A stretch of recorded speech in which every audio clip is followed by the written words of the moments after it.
राजस्थान की तपती धरती, जहां पानी की हर बूंद इतिहास लिखती है। नागौर जिले के जाइल कस्बे से सिर्फ 15 किलोमीटर दूर एक ऐसा तालाब मौजूद है जो सिर्फ पानी का स्रोत नहीं बल्कि सैकड़ों साल पुराने इतिहास का गवाह है। इस तालाब का नाम है सोहलिया तालाब, एक ऐसा रहस्य जिसे आज भी बहुत कम लोग जानते हैं। जायल मूंडवा सड़क के किनारे स्थित यह प्राचीन तालाब अपने आसपास कई कहानियां समेटे हुए है। पास ही में बसे हैं दो गांव, गोठ और जूनी गोठ, लेकिन पहचान दोनों की एक ही है, गोठ मांगलोद।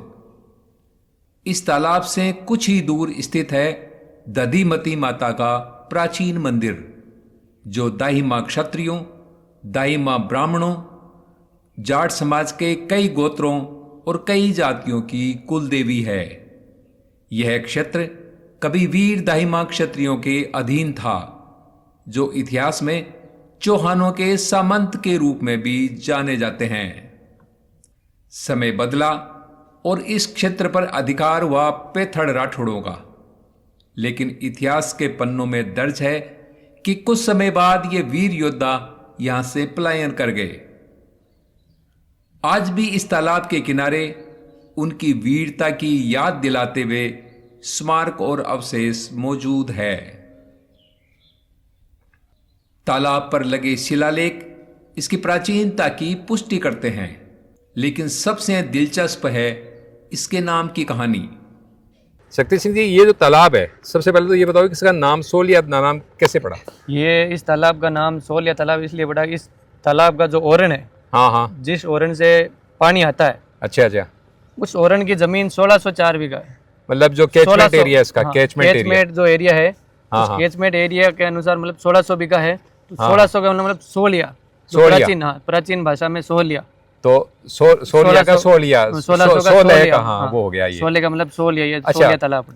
स्थानीय लोगों के अनुसार इस तालाब के पायतन यानी ओरण की भूमि करीब 104 बीघा है। इसी कारण इसका नाम पड़ा सोहलिया तालाब। आज भी यह तालाब आसपास के 5 गांवों की प्यास बुझाता है। यह सिर्फ जल स्रोत नहीं बल्कि इस क्षेत्र की जीवन रेखा है। आज भी यहां दाहिमा और पेथड़ राठौड़ों का इतिहास हर पत्थर में बिखरा पड़ा है। तालाब के किनारे मौजूद है पेथड़ राठौड़ों के वीर योद्धाओं के स्मारक, जो आज भी उन बलिदानों की कहानी सुनाते हैं। अच्छा, अब मुझे ये बताइए कि यहाँ पर मैं देख रहा हूँ कि एक छतरी तो ये मेरे सामने है जो जीर्ण शीर्ण पड़ी है, ये नीचे इसके पत्थर वगैरह गिर चुके, और एक ये छतरी जो मेरे पीछे जो हम दिखाई दे रही है, तो ये छतरियाँ किनकी है और कब की है? ये छतरी लगभग 16वीं शताब्दी की, यहाँ पेथड़ राठौड़ थे पहले। अच्छा, जिस गांव में जो मेरा अभी निवास है जूनीगढ़, ये अभी उद्धव राठौड़ का, हमारे से पहले यहाँ पेथड़ राठौड़ थे। ये पेथड़ राठौड़ का गांव था। तो किसी कारणवश वो यहाँ से माइग्रेट हो गए, तो ये राजश्री गोपीनाथ जी पेथड़ राठौड़ थे, उनकी छतरी है। अच्छा, और उनके पुत्र द्वारा इस छतरी का निर्माण करवाया गया है।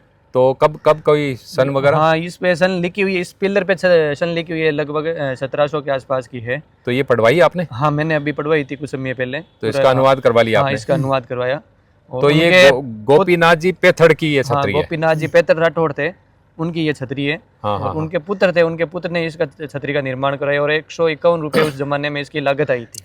तो इस पे कोई देवली वगैरह भी थी? इस पे नहीं, एक इस पे देवली नहीं थी। इसके पास में जो छतरी है उस पे देवली थी और छतरी भी थी, वो जीर्ण हो गई है, क्षतिग्रस्त हो गई है। अच्छा, हाँ। ये जो छतरी आप देख रहे हैं, ये इसके ऊपर देवली है, इसके अंदर एक घोड़े पे एक सवार योद्धा है। हाँ। और इसकी छतरी जो है पूरी डिस्ट्रॉय हो चुकी है, नीचे गिर चुकी है। यदि आप में से यदि कोई पेथड़ राठौड़ यदि देख रहे हैं, तो आप अपने पूर्वजों की इस विरासत को सहेजने के लिए आप यहाँ आ सकते हैं और शक्ति सिंह जी से मिल करके इसका जीर्णोद्धार करा सकते हैं। अभी आपने इसकी कोई योजना बनाई है कि? हाँ, भविष्य में ये सोच रहे हैं कि जन सहयोग से इस छतरी का पुण्य निर्माण हो। इसका पुण्य निर्माण होने से क्या, एक तो तालाब की सुंदरता बढ़ती है, इस छतरी से प्राचीन है तो तालाब की सुंदरता भी बढ़ेगी और आसपास लोग देखेंगे भी। और सोच रहे हैं कि एक छोटा सा पार्क हो जाए, बैठने की भी व्यवस्था हो जाएगी। यहाँ की अब हमारे यहाँ सुबह उठते ही लोग बैठते हैं, बातें करते हैं, हमारे 36 कौम के लोग यहाँ बैठते हैं। और दूसरा यहाँ पे इतिहास प्रसिद्ध दधी माता मंदिर भी है। हाँ। तो वो पर्यटक आते हैं तो वो भी इधर से दधीमती माता मंदिर से संबंधित यहाँ एक शिलालेख है। अच्छा अच्छा। विक्रम संवत 1232 का। हाँ, जो हाँ, दाइमा क्षत्रिय राजपूत है उनका है, और राज श्री त्रिभुवन देव का है। अच्छा, जो सोमेश्वर के काल का है।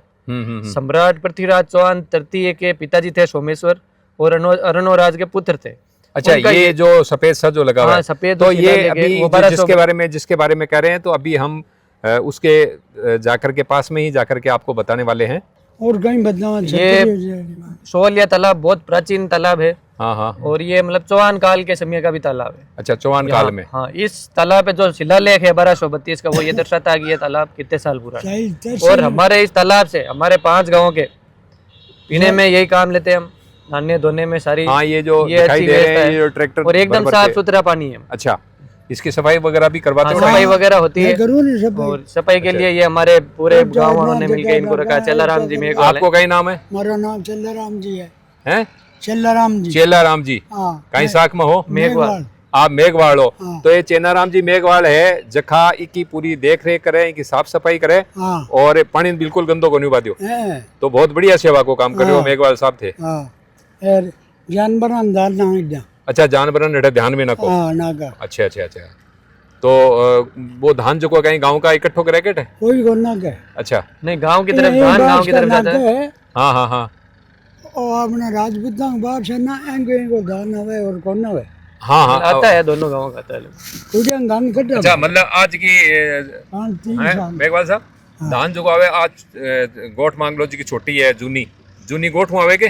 हाँ, जूनी गोठ का जगह राजपूत परिवार है, बे आपने धान दे बे नाकना आप कबूतरन डाल दो, जानवर जगह भी। यार कोई बाहर लो कोई नाके तो बिन मन्ना को नहीं। अच्छा, बिन मन्ना को नहीं। अब बाहर मुंडवे को ना कर दियो। हाँ हाँ हाँ। परी मुंडवे को ना कियो। हाँ हाँ हाँ। 8 घंटा बाद ना को 9 घंटा पहले के और सब ना किया।